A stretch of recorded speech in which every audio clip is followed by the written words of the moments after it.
sex comedy was a thing once, when movies were still fun and people were making all kind of things just cause they could. Today movies are made in order to make a profit, so there's little or not innovation in mainstream movies that allows for outliers. Even indie and Netflix films though don't dare to touch the 70s and 80s sex comedies anymore, where usually horny teens and tweens bear it all. Let's dive in, shall we? The Swinging Cheerleaders, also known as HOTS 2 or Locker Room Girls, is the XND movie in the Cheerleaders franchise about young hot cheerleader babes getting into spectacular antics that has them frolicking with boys and revealing their lush chests and tushies every chance they get. In the Swinging Cheerleaders, a student journalist infiltrates a college cheerleading squad to write an article about female exploitation. During her undercover work, however, she discovers that cheerleaders are people too, and that there's a bigger plot going on that deserves more attention. Bigger plots we discover as she flirts with the popular jock while the busty virgin of the bunch tries to get laid and reveals her assets.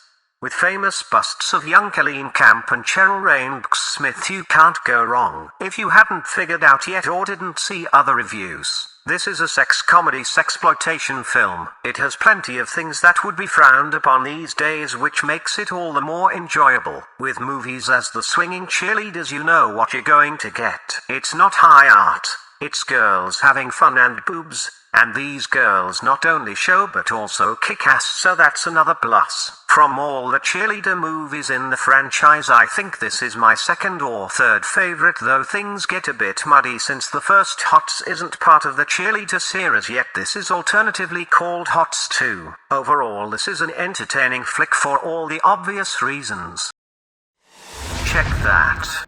The Cheerleaders Wild Weekend, aka The Great American Girl Robbery, is the fourth movie in the Cheerleaders film series. A bunch competing cheerleader squads have their annual contest to figure out who the best school and thus cheerleaders are. On the road to the event, however, they get hijacked and kidnapped by a bunch of dastardly crooks who want to have $2 million for their freedom. What ensues is the girls being captive and trying to get out, but not before having a fake voice-over pageant where they all dance and undress. Plenty of other stuff happens, and you can tell that this is a much more serious movie regardless of the fact that this is a sex comedy. There's the looming threat of rape and death in many scenes, and I've even read that an actual rape scene was cut from the final movie for being too harsh. Having that scene in here would have placed it firmly in sexploitation. Now it's borderline a sex comedy. The gritty late 70s feel, partial grindhouse feel combined with some silly stuff and crazy girls using their sexuality and wit to escape from the crooks makes this the odd duck out of the series and similar movies. Again,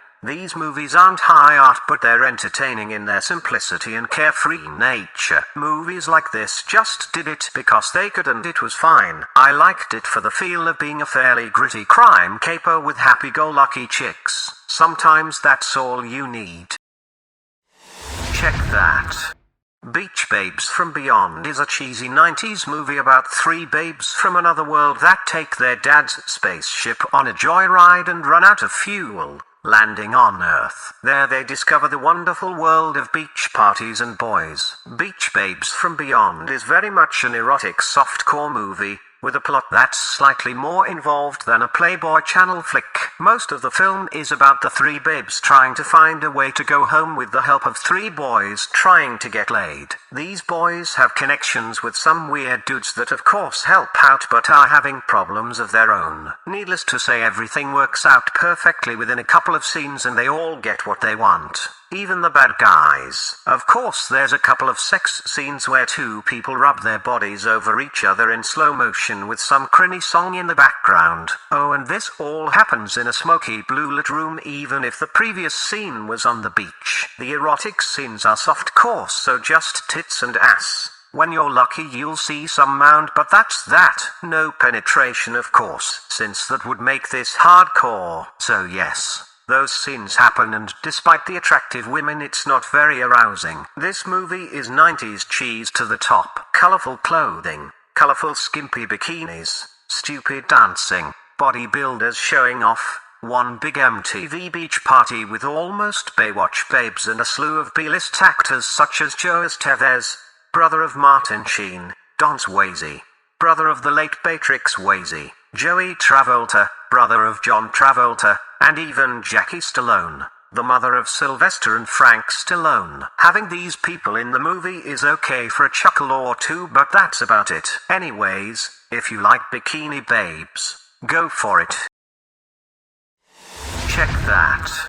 Hollywood Hot Tubs is another 80s sex comedy about a guy who gets a job repairing hot tubs for rich Hollywood types after vandalizing the Hollywood sign and being offered an ultimatum. The choice: get a job or get your butt slammed in jail.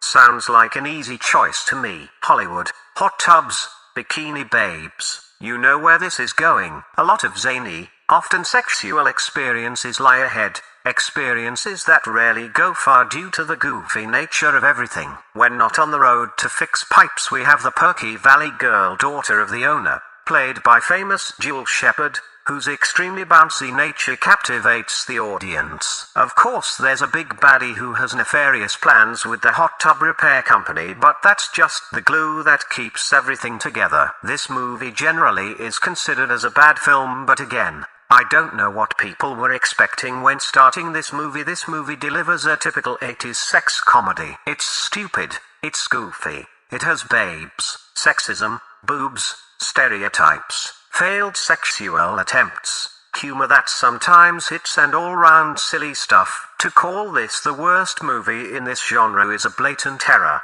It is what it is, and that's just fine. Check that. Hollywood Hot Tubs 2 Educating Crystal is the sequel to the first Hollywood Hot Tubs and brings back our favorite fake Valley Girl with bouncy boobs, Crystal, played by Jewel Shepard. She is tasked by her mother to grow up and take over the hot tub cleaning family business, but she thinks she's quite the incapable person. To get better at business, she begins a course and connects with a sleazy nerd who claims to know everything. In the meantime, her mom hooks up with an Arabian prince who offers her the world. His driver, however, an aspiring noir writer, sets his eye on Crystal, and thus the conflict triangle is created and stuff happens. Hollywood Hot Tubs is still a sex comedy, so there's plenty of boobs, even though, in my humble opinion, there's a little bit less boobs and a little bit more 90s erotic scenes. You know, the ones with saxophone-like music and slow-moving people with their mouths open. Hot Tubs 2 is pretty similar to the first movie in quality, though it does have a bit more sets than the 80s one, making it all look a wee bit cheaper. Regardless, it's silly fun and Jewel Shepard pseudo Valley Girl speak. Good old early 90s schlock. Check that. In Fraternity Vacation, 3 members of the same fraternity decide to go on a vacation. These bros, 2 supposed hunks played by Tim Robbins and Cameron Dye, will attempt to get the nerd of the bunch, played by Stephen Geoffreys, laid. Little do they know, however, that he's got more charm up his sleeve than they'd imagined. Arriving there amidst all the bikini babes and boys, they encounter a bunch of rich kids from a competing fraternity who immediately start a bet to shag the hottest girl around. Plenty of other stuff happens in this fairly mundane sex comedy that quite frankly doesn't have a lot of sex, boobs or comedy. It's very, very tame, and seeing Tim Robbins in this role is, quite frankly, weird. The movie has a couple of famous faces, going from Max Wright from the popular comedy series Alf to Amanda Bears from the other popular comedy series Married with Children. With people like this, I expected a little bit more ha-ha, and with all the babes a little bit more ho-ha. Ha-ha. Overall, Fraternity Vacation is a movie that has a heart but forgets the chuckles and the big bat songers covering that heart. As a sex comedy, this fails. As a summer vacation flick, it's passable. Check that. Private Resort is a mid-80s sex comedy with none other than a young Johnny Depp in his first lead part and starring role, giving the female viewers as much to gawk at as the male viewers do while watching most of these types of films. Depp plays a slick dude who checks in at a fancy Floridian resort with his friend. Unlike most sex comedies, however, Depp's character is quite easy on the eyes for all the extremely attractive bikini babes walking, swimming and tanning around. Both boys set their eyes on a couple of girls, however, but get into some antics with other resort goers, ranging from a diamond thief and his busty wife played by Leslie Debbie Callahan Easterbrook from the Police Academy series, to an arguing couple and even an elderly karate master. Private Resort, besides copious amounts of very attractive people, actually has some funny moments. Not in the ha-ha kind of way, but in the hi-hey chuckle kind of way, but lowbrow comedy nevertheless. Apparently this movie is part of the so-called Private Trilogy, with other movies being 1981's Private Lessons with Sylvia Emanuel Crystal and the 1983 Private School. I don't know if I'll be watching those films anytime soon though, since I already have a list of 10 more of these that I have to see. Oh dear. Sex comedies. They sure were popular at one point in time, weren't they? And with reason. Regardless of the fact that both Depp and Morrow swore to hunt down every copy and destroy it.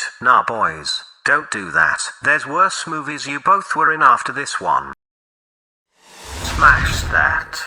Party Camp is a 1987 sex comedy that features perky-titted Jewel Shepard, which we already had the opportunity to view in the Hollywood Hot Tubs movies. In this film she is part of Camp Chipmunk, a summer camp that is a little too strict with its rules. Enter camp counselor and party animal Jerry Riviera, who decides to put the fun back in summer camp.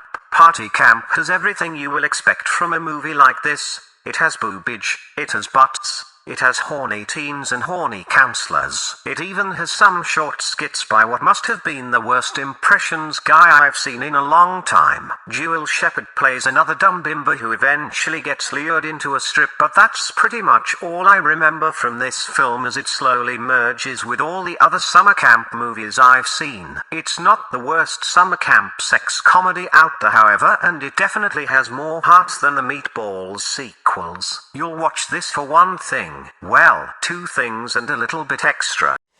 Check that. In Hot Chili, a bunch of horny teenage boys travel south of the border to work at a Mexican resort. Being horny teens, they start hunting for tits and ass while being complete and utter buffoons in their duties as hotel clerks, janitors and cooks. They meet several eccentric guests who eventually all have to admit that there's fun to be had on any vacation. And you, the viewer, will get some memorable, or memorable, moments with weird characters like the German dominatrix, the nude music teacher, the buxom cook, the rich stuck-up, the family man and the cleavage, and more. Hot Chili is zany and cookie and offers enough fun to be worth the watch, more than some of the movies in the sex comedy list. Smash That. Flash Gordon was a 70s parody of the famous Flash Gordon movies, where a horny stud muffin called Flash Gordon saves Earth from a sex ray that turned humanity into a sexual frenzy. Flash Gordon 2 is the sequel to this classic film and brings back Flash, who is promptly kidnapped by a trio of space cheerleaders. Their reason for kidnapping: their world has been turned impotent by yet another evildoer, and Flash is the only one who can use his power and massive penis to bring back lust to the universe. During his quest, Flash will meet many zany characters ranging from Robunda Hooters, Masturbator, Jerkoff, and even a sentient race of turds. Oh, and let's not forget the memorable G-Spot Milk Bar and the infamous Emperor Wang. As you can see from what I just told you, this is pretty much a great sequel to a fairly mediocre softcore porn from the 70s. It's stupid, it's sexist, it's a crazy surreal gooey mess of a film with lots of tits and sexual innuendo, though there's not much innuendo to speak of, since it slaps you in the face like, well, you can fill that in yourself.